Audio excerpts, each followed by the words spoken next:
Assalamualaikum warahmatullahi wabarakatuh. Perkenalkan, nama saya Fahri Maulana Abimanyu dengan NIM 220512041132 dari kelas Teknik Informatika D 2022. Di sini saya akan menjelaskan tentang internet. Internet sendiri adalah kepanjangan dari Interconnected Networking yang merupakan rangkaian komputer yang terhubung di dalam beberapa rangkaian. Selanjutnya, sejarah internet. Pada tahun berapa dunia mengenal internet? Pada tahun 1969, internet muncul di dunia disebabkan pertahanan US atau United States yang kita kenal dengan nama DARPA atau Defense Advanced Research Project Agency mengadakan riset dengan menghubungkan beberapa komputer sehingga membentuk sebuah jaringan organik. Dan pada tahun 1970, lebih dari 10 komputer yang dapat dihubungkan antara komputer yang satu dengan komputer lainnya. Dan program riset ini kita kenal dengan istilah ARPANET. Tujuan diciptakannya proyek ini oleh DARPA untuk menanggulangi sebuah serangan dan menjaga komunikasi antar pasukan. Sejarah internet di dunia. Awal ditemukannya internet, 4 situs yang dapat dihubungkan oleh ARPANET yaitu Stanford University of California, Research Institute, University of Utah, dan Santa Barbara.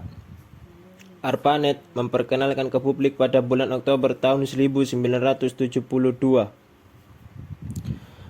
Proyek ini berkembang dengan sangat pesat dan dilirik oleh beberapa universitas di negara tersebut yang mengakibatkan ARPANET kesulitan memanajemennya.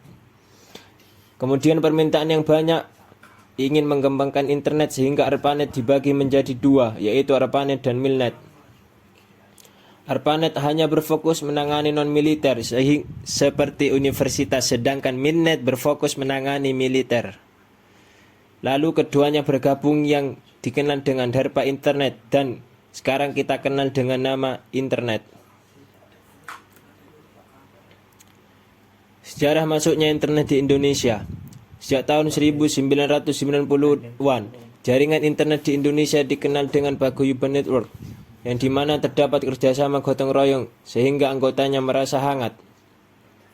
MS Ibrahim, Suryono Adi Sumarto, Muhammad Ihsan, Robi Subiakto, Putu, Firman Siregar, Adi Indrayanto, dan Ono W. Purbo merupakan nama-nama legendaris pada awal pembangunan internet di Indonesia tahun 1992 hingga 1994. Belasan anak muda ITB dengan bermodalkan komputer bermerek Apple II seperti Harya Sudiraptama, YC1, HCE, J. Chandra Pramudito, YBN3R, Suryono Adi Sumarto, N5SNN, berguru pada Robi Subiakto, YB1BG, Yos YB2, SFSV di BAND 40. Robi Subiakto adalah pakar antara para amatir radio di Indonesia, khususnya komunikasi data paket radio yang kemudian didorong ke arah TCP atau IP.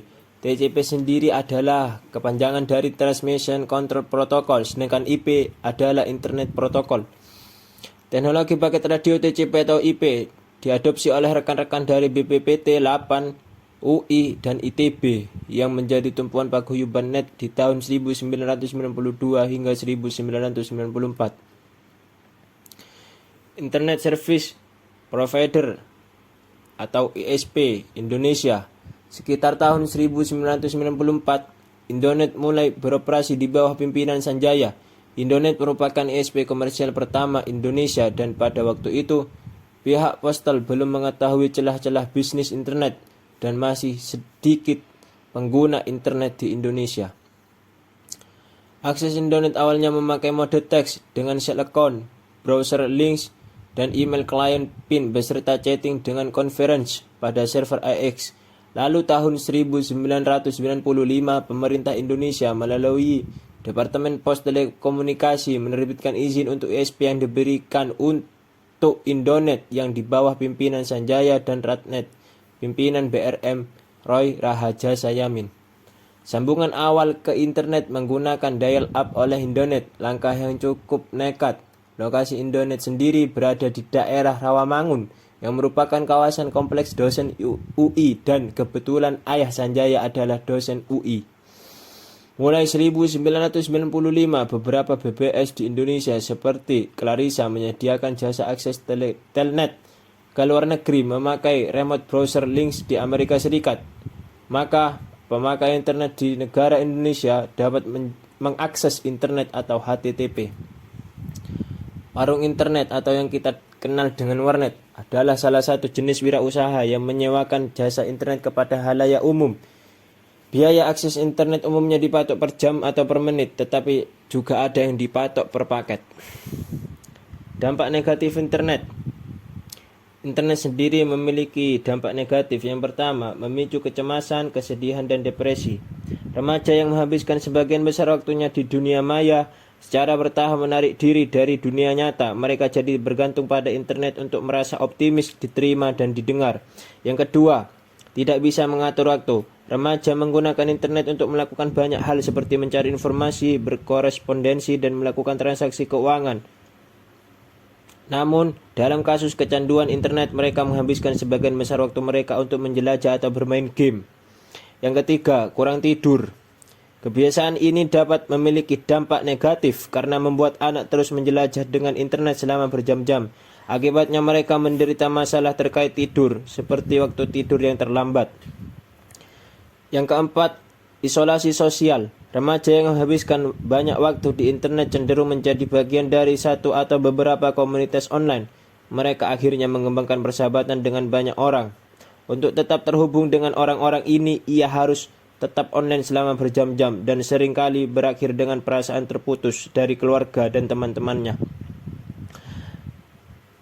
Yang kelima, ketidakjujuran dan kebohongan. Dampak negatif lainnya dari pengguna internet berlebihan adalah memicu ketidakjujuran dan kebohongan. Remaja yang kecanduan internet mungkin mengerti bahwa mereka memiliki masalah, namun ketika dihadapkan atau ditanyai oleh anggota keluarga atau teman, mereka mencoba untuk menyembunyikan kebiasaan mereka dengan berbohong atau tidak jujur. Selanjutnya yang terakhir adalah perubahan suasana hati. Remaja yang kecanduan internet menggunakan internet untuk mengurangi stres dan meningkatkan suasana hati mereka. Mereka merasa senang atau euforia ketika terhubung dengan internet. Namun, jika mereka harus berhenti menggunakan internet atau tidak dapat mengakses, mereka menjadi murung atau jengkel dan bahkan marah. Selain itu, internet juga memiliki dampak positif yang sangat besar bagi umat manusia. Yang pertama, untuk sarana konektivitas dan komunikasi. Yang kedua, sumber beragam wawasan ilmu dan pengetahuan. Lalu, yang ketiga, mempermudah proses pelaksanaan sistem akademik. Dan yang keempat, menghemat biaya dan waktu. Yang kelima, jangkauan informasi dan komunikasi di internet tanpa batas. Dan yang terakhir, sangat efektif mensukseskan bisnis dan usaha. Aplikasi internet. Yang pertama ada World Wide Web atau WWW. Untuk menyediakan informasi dan dapat diakses ditampilkan langsung di komputer klien dengan menggunakan HTTP. Nomor 2, File Transfer Protocol atau FTP, yang berfungsi untuk memindahkan, mengambil atau mengirim file berkas digital dari satu komputer ke komputer lain di internet dengan menggunakan protokol FTP dan program klien FTP. Yang ketiga, ada surat elektronik atau yang kita kenal dengan email, yang berfungsi untuk berkomunikasi, mengirimkan dan menerima surat dengan pengguna internet lain. Yang keempat, ada telnet, untuk masuk ke sebuah komputer di internet dan menjalankan program-program yang ada di komputer tersebut dari jarak jauh. Dan yang terakhir ada internet chatting atau IRC, hampir sama dengan newsgroup namun tidak dikhususkan untuk bidang tertentu dan bersifat hanya beberapa pemakai. Sekian dari saya, semoga bermanfaat. Kurang lebihnya mohon maaf. Dan wassalamualaikum warahmatullahi wabarakatuh.